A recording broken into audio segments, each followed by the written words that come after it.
Hey everybody, hey, it's Lee Godbold with Junk Removal Authority. We are a digital marketing and consulting agency for the junk removal space, helping people start, run, and grow a junk removal company. Today, we're going to be talking about Google Ads, and we're going to be going into something to do with negative keywords and something that's really often misunderstood, even by Google Ads managers. So, for those of you that have gone through it, you feel like you got a pretty good handle on Google Ads. I don't think we've ever covered this topic before in a video. So it's very important that you understand this particular concept, and what we're going to be talking about is negative keyword match types.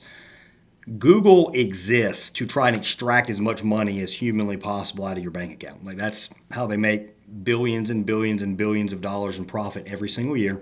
They've set up this money-making machine that is so good at just taking out every dime it possibly can from you, but still giving you a way to modulate it where you don't just quit the program. It just finds like that sweet spot where it just takes out the money to, you've reached the very edge of the point of no return, but you don't step over. They're very good at getting you to that. And one of the ways they do that is through confusing people around negative keyword match types. The problem is a lot of people think negative keyword match types work the exact same way as keyword match types. Remember, Google wants to get as much money as possible from you. So on keyword match types, they want to keep it super broad. They want to show you for as much as they possibly can. So they make it really broad because they make money on clicks. The more you show, the more clicks you get, the more money that you bring in. On negative keywords tell Google what you don't want to show your ads for. So Google wants it to be as restrictive as possible. So it wants you to be super specific and telling exactly what you don't want it to show for. And if you don't get super specific, it's going to show your ad. Whereas with keywords, they'll be super broad. So again, always keep in mind Google wants to make as much money as they can. So negative keywords, again, it's telling Google what you do not want to show your ad for. Typical in the junk removal space, you don't want to show for trash, garbage, moving, junkyards, cleaning and maid services, car parts, scrap metal, junk car removal, competitors' names. And there's a bunch of others, but those are some of the most common ones. So the match types for negative keyword, they're called the exact same thing as keyword, but they behave differently. You have exact match, and that's notated by brackets. You place brackets around your keyword. You've got phrase match, that's quotation marks, and you have broad, and broad you just type it in. A negative exact match is not going to show as long as you type in, or as long as the searcher types in exactly what you entered in the exact same order that you entered it, with no additional search terms or words on either side. So for example, if you have the keyword scrapyard, and this scrapyard in this case has a space in between, you'll notice it has a capital S. The capital letters are not capital, does not matter here, not case sensitive. So scrap space yard, that's not going to show. So in this case, the keyword, negative keyword, did what you want. But scrapyard with no space, that is going to show. Scrapyards with a space but an S at the end, that is going to show. Scrapyard in Raleigh, because you added in Raleigh, that is also going to show. So if you're using exact match, it's because you do not want to show for that exact particular keyword. But you're okay with showing if they add in other varieties of it. Negative phrase match. So negative phrase match is one you're going to commonly use. It's not going to show as long as the negative keyword is typed in the exact same order. So you can add additional words, but still your negative keyword has to be in the same order. So in this case, we've got scrap yard, scrap space yard. It's got to be in that exact same order, and it'll show. So Raleigh scrapyard will not show. You don't want it to show. So Raleigh scrapyard will not show because scrapyard's in the exact same order. Scrap metal yard is going to show because you inputted metal in between. Scrap yards is going to show because you've got an S at the very end of it. And scraps yard is going to also show because you have an S at the end of scraps. Negative broad match. The ad is not going to show if the search contains all of your negative keywords regardless of the order. So scrap yard, in this case we've got no space. So if you type in scrap yard, obviously that's not going to show. As soon as you add that space in, you are going to show.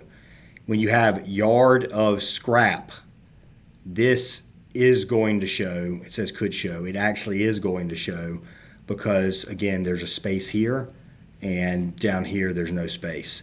So if you add scrap space yard, you could include either one of those words in there and prevent it from showing. In this case, there's no space. A lot of times with multiple keywords, I like using phrase match. I like using broad match for like just one singular term. I like using broad match to try and eliminate, all the variations of a particular search term I don't want to search for. For the example, if we bump on down here, we've got junk king. If I eliminate the keyword king as broad match, obviously king's not going to show. Junk space king is not going to show. However, junk kings with an S at the end will show. So that is, if you look at a particular term and people type in a lot of different variations, JDOG's a very tough one. People type in JDOG, they type in JDOWG, they type in JDAWGS, they type in J-dog, both OG and AWG. You got to do a lot of work to get rid of JDOG. But broad match is how you can do that. Now, the key thing with broad match is you got to think about, you don't want to eliminate a particular search term that could be helpful. For example, if you're trying to eliminate 1-800-GOT-JUNK, don't type in the word got, because there's some search terms you want to show for with got. This will tell you right here, a good way to get rid of got junk is come in with got junk as a phrase match, got junks, so an S at the end, the plural version is a phrase match. Then you can do 800, and you can do 1-800. And I see this also, you type in 1-800-GOT-JUNK. So in this case, 800 should eliminate it, but you might, in this case, you might make this an exact match negative as well. You're going to set this stuff up initially, and you're going to have to go and you're going to have to check your search terms. When you first get going daily, first 30, 60 days, check it daily. After 60 days or so, you can probably come down to checking it once or twice a week, depending on your spend. If you got a really high spend, you'll want to check it more often than that.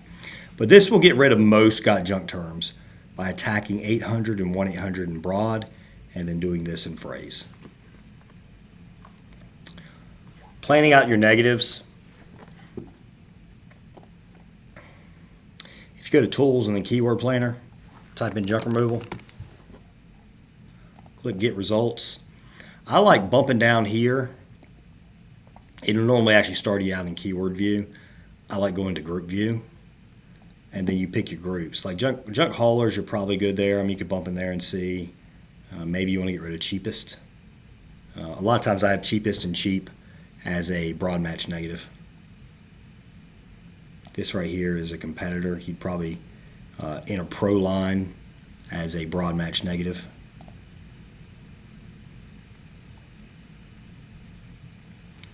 You got,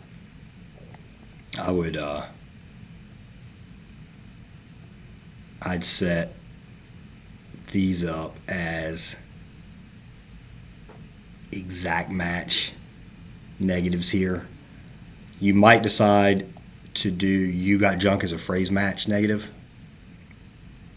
because it's probably 1-800-GOT-JUNK they're searching for, but just be careful because you don't want to make sure you don't accidentally restrict something good. So I'd probably do this exact match on these. But yeah, you're just going to go through this list. Here's your junk kings, your junk luggers. With luggers, you're going to have to do, I really never like getting junk as a broad match anywhere, even if it's attached to another word. If you go by Google to what they say, it's not going to affect it, but junk luggers, a lot of times I'm going to exact and phrase match it out. I would add luggers probably as a broad match negative in case they put a space in between junk and luggers. Garbage removal, you're going to pretty much be getting rid of all of these. Again, garbage, broad match negative.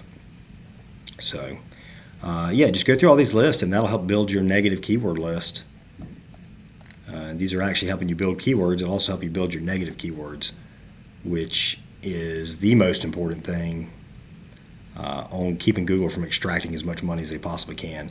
At least it's the first thing you need to do. Get your keywords and negative keywords right, and then you're going to manage the rest of the stuff to really have a great impact. You'll go to Insights and Reports and Search Terms, and you're going to review these search terms that actually come through for your account and add negatives as you go. This is where you go to review search terms.